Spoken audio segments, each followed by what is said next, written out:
రచయిత, రాజ్యసభ సభ్యుడు, బీజేపీ రాజ్యసభ సభ్యుడు విజయేందర్ ప్రసాద్ అయితే మాత్రం కొన్ని కీలక వ్యాఖ్యలు చేశారు. అది కూడా కొంచెం అంటే కేంద్ర ప్రభుత్వానికి అలాగే రాష్ట్ర ప్రభుత్వాలకు ఉపయోగపడేటటువంటి అంశాలను అయితే మాత్రం ఆయన ప్రస్తావించారు. ఒక రాజ్యసభ సభ్యుడు అవ్వటానికి గల కారణాలు కూడా ఆయన చెప్పడం జరిగింది. ఒక మీడియా ఛానల్లో అయితే మాత్రం ఆయన చెప్పడం జరిగింది. అదే ఒకసారి పిఎంఓ కార్యాలయం నుంచి ఫోన్ వచ్చినప్పుడు నేను నమ్మలేదు, నాకు కరోనా ఎఫెక్ట్ తోటి కొంచెం చెవులు మందగించిన నేపథ్యంలో వార్తనైతే నమ్మలేకపోయాను అని చెప్పేసి చెప్పడం జరిగింది. మరోపక్క కేంద్ర ప్రభుత్వానికి అయితే కొన్ని సూచనలు ఇచ్చారు. జీఎస్టీ అవ్వచ్చు, లేకపోతే టీడీఎస్ కొన్ని సంస్థలు అయితే కట్ చేస్తున్నాయి.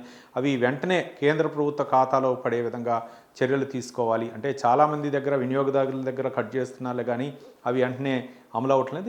ఈ విధంగా వెంటనే గనక జమ చేస్తే మాత్రం కేంద్ర ప్రభుత్వానికి నిధులు వచ్చే అవకాశాలు ఉన్నాయని చెప్పడం జరిగింది. ఇక తెలుగు రాష్ట్రాలకు కూడా ఒక ముఖ్యమైనటువంటి సూచన చేశారు. అది కూడా పవన్ కళ్యాణ్కి సూచన చేశారు. అంటే ఆయన కొంచెం ప్రభావితం చేసేటటువంటి వ్యక్తి కాబట్టి, వ్యవస్థలపై అవచ్చు, ప్రజలపై అవచ్చు, ఆయన కొంత ప్రభావం చూపే వ్యక్తి కాబట్టి ఒక లెటర్ కూడా రాయటం జరిగింది. పవన్ కళ్యాణ్కి రాసిన, అంటే ఒక కథానాయకుడిగా, ఒక పార్టీ అధ్యక్షుడిగా, అలాగే ఉప ముఖ్యమంత్రిగా ఇప్పుడున్నటువంటి ప్రస్తుత తరుణంలో ఆయన ప్రభావం సమాజంపై ఉండేటటువంటి అవకాశం ఉన్న నేపథ్యంలో గతంలో సూరత్ అంటే ఒకప్పుడు అది చాలా అంటే పారిశుద్ధ్యం ఎక్కువగా, అంటే అక్కడ పారిశుద్ధ్యాన్ని నోచుకున్నటువంటి పరిస్థితి ఉండేది. ఎక్కువగా చెత్త చెదారం ఉండేది, రకరకాలుగా అయినటువంటి ఇదిగా ఉండేది. ఏదైనా ఆఫీసర్ని అక్కడికి సూరత్ కనుక వేశారంటే పనిష్మెంట్ కిందగా ఉండేది. అట్లాంటిది ఎస్ రావు అనేటటువంటి వ్యక్తి అయితే మాత్రం అక్కడికి వేయటంతో ఆయన నడుము బిగించి బయటకు వచ్చి ప్రభుత్వ ఉద్యోగులందరినీ కూడా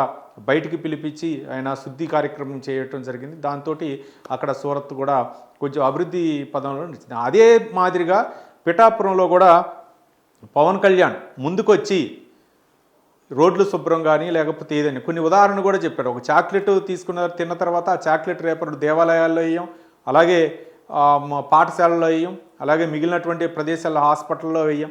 కానీ అదే కనుక ఒక రోడ్డు పైన వేసేస్తానో, అదే పబ్లిక్ ప్రదేశాలు ఏవైతే ఉంటాయో అక్కడ వేసేస్తూ ఉంటారు. కానీ ఇట్లాంటిది నిర్మూలించాలంటే ఒక కంకణం కట్టుకొని ఒక జనాలపై ప్రభావం చూపేటటువంటి వ్యక్తి పవన్ కళ్యాణ్ ముందుకొస్తే మిగిలినటువంటి పిఠాపురం నియోజకవర్గంతో పాటు మిగిలినటువంటి నియోజకవర్గాలు కూడా ఎక్కువగా ప్రభావితం అయ్యేటటువంటి అవకాశాలు ఉన్నాయని చెప్పేసి పవన్ కళ్యాణ్కి విజ్ఞప్తి, అంటే అది శుభ్రత విషయంలో.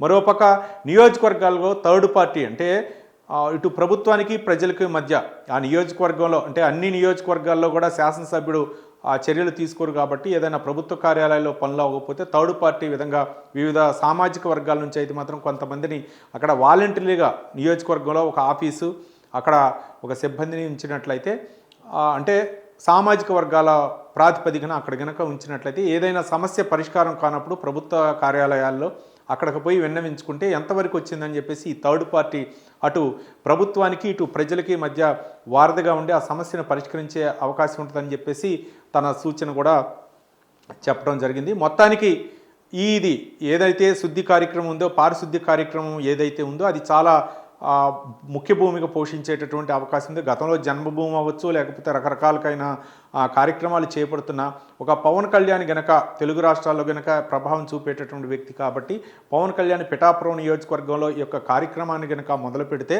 మిగిలినటువంటి నియోజకవర్గాల్లో అటు మంగళగిరిలో లోకేష్ కూడా కార్యక్రమాన్ని నిర్వహించవచ్చు, అలాగే తెలంగాణ ముఖ్యమంత్రి రేవంత్ రెడ్డి కొడంగల్లో కూడా ఆ కార్యక్రమాన్ని నిర్వహించవచ్చు. అందరూ కూడా నియోజకవర్గాల్లో ఆరోగ్యకరమైనటువంటి పోటీ తీసుకురావాలి. నా నియోజకవర్గం పరిశుభ్రంగా ఉంది, నా నియోజకవర్గం పరిశుభ్రంగా ఉంది అనే విధంగా ఒక ఐకమత్యంతో పాటు ఒక ఆరోగ్యకరమైనటువంటి పోటీ తీసుకురావాల్సినటువంటి అవసరం ఉందని చెప్పేసి విజయేంద్ర ప్రసాద్ అయితే మాత్రం తనకున్నటువంటి ఆలోచనలు అవ్వచ్చు, తనకున్నటువంటి సూచనలు అవ్వచ్చు, ఇవన్నీ కూడా ఖర్చుతో కూడుకున్నటువంటి పని కాదు. కానీ ప్రజల్లో ముఖ్యంగా తనకున్నటువంటి పవన్ కళ్యాణ్కి ఉన్నటువంటి జనసేన సైనికులు అవ్వచ్చు, అలాగే జనసేన మహిళా కార్యకర్తలు అవ్వచ్చు, వీళ్ళందరూ కూడా కొంచెం ప్రభావం చూపేటటువంటి పరిస్థితి ఉంటుంది కాబట్టి పవన్ కళ్యాణ్ పిలుపునిస్తే ఆయన కనుక పూనుకుంటే ఈ సమస్యలన్నీ కూడా పరిష్కారం అవుతాయని చెప్పేసి విజయేంద్ర ప్రసాద్ అయితే మాత్రం తన మనసులోని ఆలోచనలు అవ్వచ్చు, అలాగే ప్రభుత్వాలకి ఏ విధంగా సూచనలు చేస్తే ఏ విధంగా ప్రభావితం అవుతాయి, ముఖ్యంగా వ్యవస్థలపై ఎట్లాంటి నాయకులు ఏ విధంగా ప్రభావితం చూపిస్తారు అనే అంశానికి సంబంధించి ఆయన అయితే మాత్రం పవన్ కళ్యాణ్కి ఒక లెటర్ రాయటం జరిగింది. మరి వాటికి పవన్ కళ్యాణ్ స్పందిస్తారా లేదా? మరోపక్క మహాత్మా గాంధీ కూడా గతంలో చీపిరి పట్టి పల్లెల్ని శుభ్రం చేసినటువంటి సంఘటనలు ఏవైతే ఉన్నాయో వాటిని ఉదాహరణగా చెప్తూ విజేంద్ర ప్రసాద్ అయితే మాత్రం ఈ అంశాలను ప్రస్తావించారు. మరి వీటిని పవన్ కళ్యాణ్ ఆచరణలో పెడతారా లేదనేది మనం రానున్న రోజుల్లో చూడాలి.